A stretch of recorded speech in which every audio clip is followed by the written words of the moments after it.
Olá pessoal, com esse arquivo vou continuar a falar sobre o ROE e o ROCE, dois importantes indicadores de rentabilidade da empresa. No exercício anterior, vimos a situação dessa empresa hipotética, o balanço patrimonial realizado conforme aqui abaixo, que tinha alcançado vendas anuais de 900 mil, uma margem operacional de 8%, a líquido de imposto de renda de 34%. Aqui eu coloco a seguinte pergunta: em que condições o uso de empréstimos como fonte de financiamento beneficiaria a rentabilidade dos sócios, o ROE? Ou seja, em que condições diminuir o patrimônio líquido e aumentar o volume de empréstimos aumentaria a rentabilidade dos sócios, o ROE? É isso que eu vou tentar demonstrar aqui nessa planilha. Eu já anteciparia que a lógica é a seguinte: se a rentabilidade operacional da empresa antes do imposto de renda for, por exemplo, de 6%, o uso de empréstimos que custem menos do que 6% será benéfico para a rentabilidade dos sócios. Nós teríamos uma alavancagem da rentabilidade dos sócios. Se, por sua vez, as taxas de juros forem superiores a essa rentabilidade operacional, o uso de empréstimos não será benéfico e, na verdade, irá diminuir a rentabilidade dos sócios. Ok? Vamos ver em números.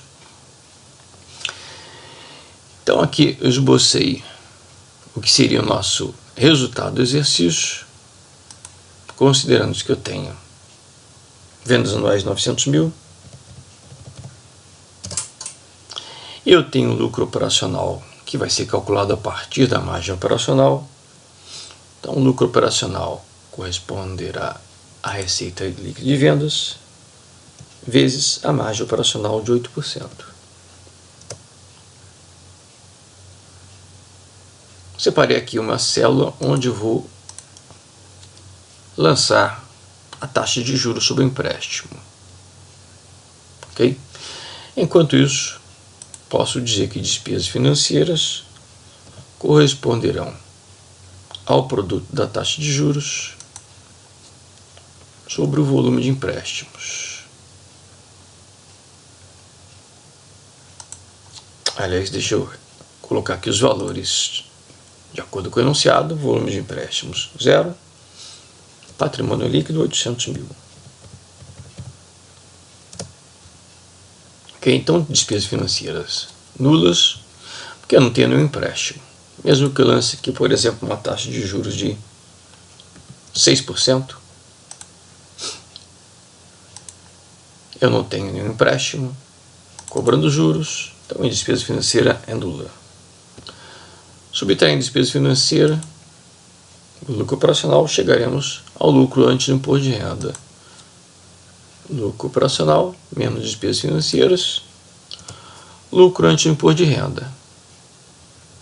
Sobre este lucro, vamos aplicar a alíquota do imposto de renda de 34%.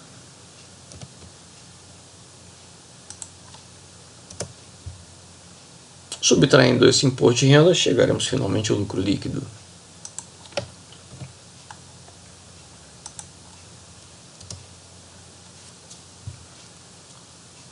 Dado esse lucro líquido, podemos então calcular o retorno do patrimônio líquido, o retorno do sócio, o ROE, corresponde ao lucro líquido dividido pelo patrimônio líquido, 5,94. Observem que esse ROE é calculado após o imposto de renda. O lucro líquido é calculado após o imposto de renda. Vamos ver qual terá sido a rentabilidade operacional dessa empresa.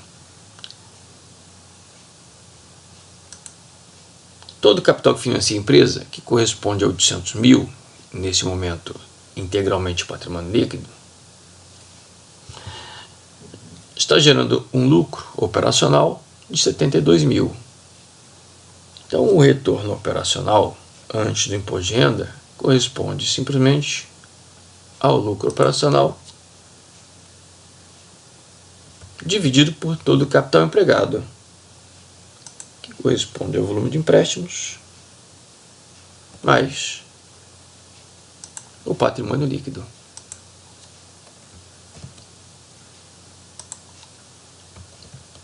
Então, antes do imposto de renda, temos que a rentabilidade operacional do capital empregado é de 9%, ou seja, de cada R$100 investidos na empresa, tem-se um retorno, um lucro operacional de R$9. Ok? Eu posso calcular esse retorno após o imposto de renda de forma a poder compará-lo melhor com o ROE, que é calculado após o imposto de renda. Então, o ROCE depois do imposto de renda é simplesmente o ROCE antes do imposto de renda vezes o fator 1 menos a alíquota do imposto de renda, que é de 34%.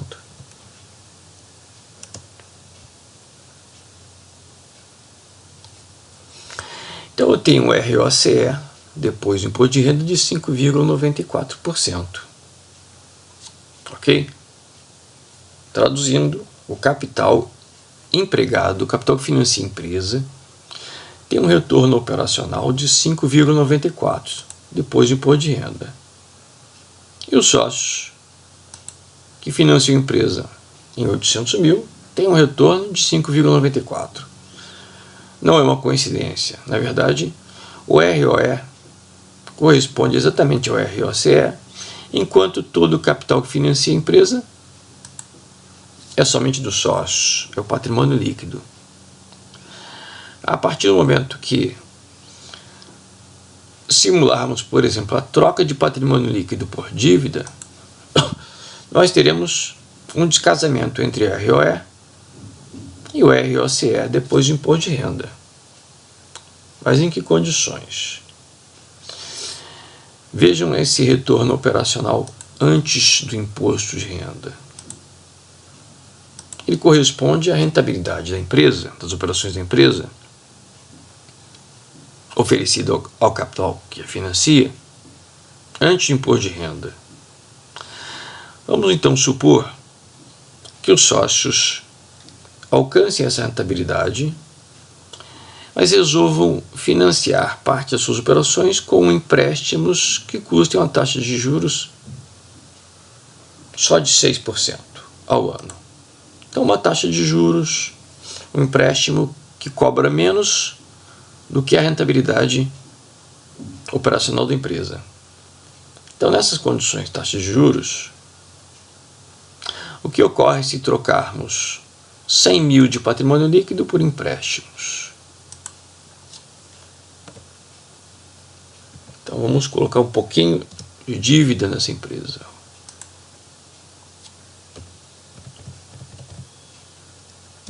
O capital empregado continua sendo 800 mil. O lucro operacional continua sendo 72 mil. Por isso, o ROCE depois do imposto de renda continua sendo 5,94. Antes do imposto de renda continua sendo 9. Observem que o ROE saiu de 5,94 e aumentou para 6,22.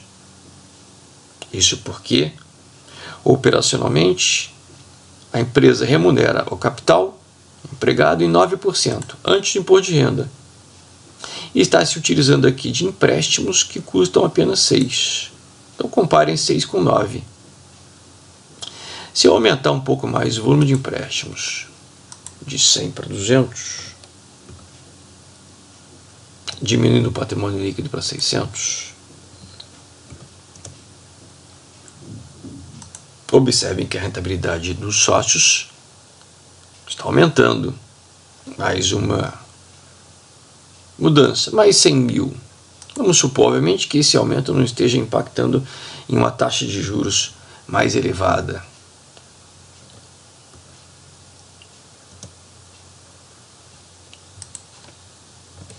Capital empregado continua sendo 800 mil, mas a rentabilidade do sócio está aumentando.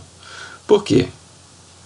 Os sócios estão se utilizando, a empresa está se utilizando de empréstimos que custam apenas 6% para financiar operações que remuneram 9% antes do imposto de renda.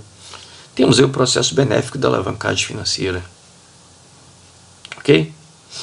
Então, enquanto a taxa de juros antes do imposto de renda tiver um valor inferior ao ROCE antes do imposto de renda, o uso de dívida alavanca a rentabilidade do sócio, o ROE.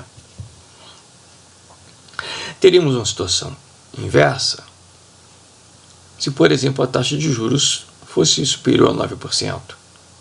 Vamos ver? Ou voltar aos valores originais. Empréstimo zero, patrimônio líquido, 800 mil. Eu vou jogar agora uma taxa de juros maior do que 9%. Uma taxa de juros de 10%. Aqui. Enquanto não tem dívida, não tem despesa financeira, o ROE é igual ao ROCE, depois de imposto de renda.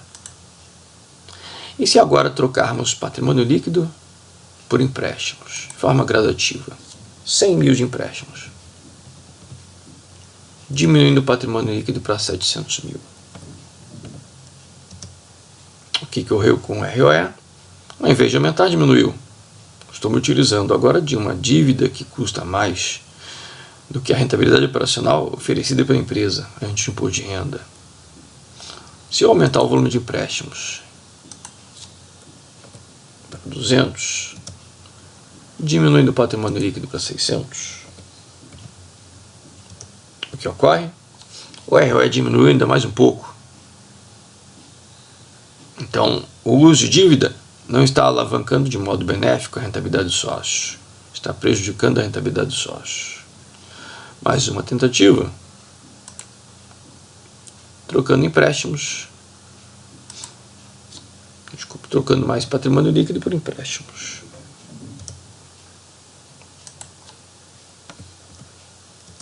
Ok? Então observem que a rentabilidade dos sócios está diminuindo com o uso de uma dívida tão cara quanto 10%, cara quando comparado com 9%, que é a rentabilidade operacional da empresa antes do imposto de renda. Ok? Então, em que condições o uso de empréstimos como fonte de financiamento beneficiaria a rentabilidade dos sócios, o ROE? Enquanto os empréstimos, nominalmente, tiverem uma taxa de juros inferior ao retorno operacional antes do imposto de renda, o uso de empréstimos aumentará o ROE. Ok? É isso. Um abraço.